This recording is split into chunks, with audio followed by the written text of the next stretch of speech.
এই বিশ্ব জগতের মহান আলো সৃষ্টি সেরাজির আমি তোমাদের কি বলছি, আমার দিদিকেও আমি বলছি, সময় থাকতে তৈরি হয়ে নাও, সাদা কাপড় পরিধান করো, রঙের জামা ছাড়ো আর সাদা কাপড় পরিধান করো। যাটুকু সময় আছে তোমার আমল নামা গুছিয়ে তৈরি হও। কখন যে ডাক আসবে অনিশ্চিত ভবনে জানানোর তুমি, আর যে কবে তোমার দেখা হবে জগৎ সংসারে সেটা তুমি ভাবো না।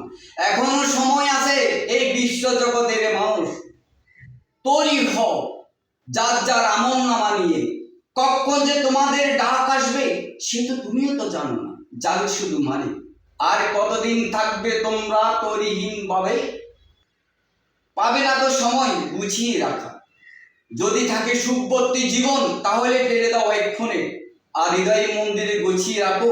এই জগতের সৃষ্টি মালিক একজন, তোমার মালিক একজন। এখনো সময় আছে আমল নামা নিয়ে যার যার অবস্থানে তৈরি হও তোমরা। আর মন গড়ার রঙের পোশাক ছাড়ো, সাদা কাপড় পরিধান করো। যার বিবেক বুদ্ধি আছে সে যদি খরচ করে তাহলে এখনই করো, সময় তো এখনো, আর তো নেই কোনো বাকি। যা কিছু সময় আছে এই সময়ের মাধ্যমে তুমি নিজেকে তৈরি হয়ে থাকো সারিবদ্ধভাবে জগৎ সংসারে। কখন যে ডাক আসবে তোমার মালিক তখন তো তুমি গুছিয়ে নিতে পারবে না জগতের কিছু।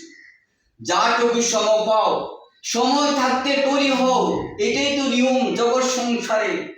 কে আসিবে আর কে যাবে জানো না তো তুমি, জানে তো তোমার মালিক জগতের সৃষ্টির খেলা। যে তিনি খেলেছেন জগতের নাটকে নিয়ে লিখিত, সে জানে তার ইতিহাস, তুমি তো জানো না। আমার হৃদয় মন্দিরে যাহাটুকু কথাই ছিল, যদি আমাকে বলো তোমরা, আমি নিশ্চিত বলি তাহলে তোমরা ভুল করবে। আমার যখন হৃদয় থেকে আসি তখনই বলি। তাই আমার সর্বশেষের কথা হলো, এই বিশ্ব জগতের মানুষ তোমরা যার যার নিজ অবস্থানে তোমাদের আমল নামা নিয়ে প্রস্তুত থাকো, হাতে সাদা কাপড় পরিধান করিয়ে থাকো। যখন আসবে ডাক তৈরি হয়ে যাবে। আর যদি সময় থাকতে যদি না বুঝিয়ে নাও তাহলে সর্বনাশ হবে তোমার এই জীবন কালে।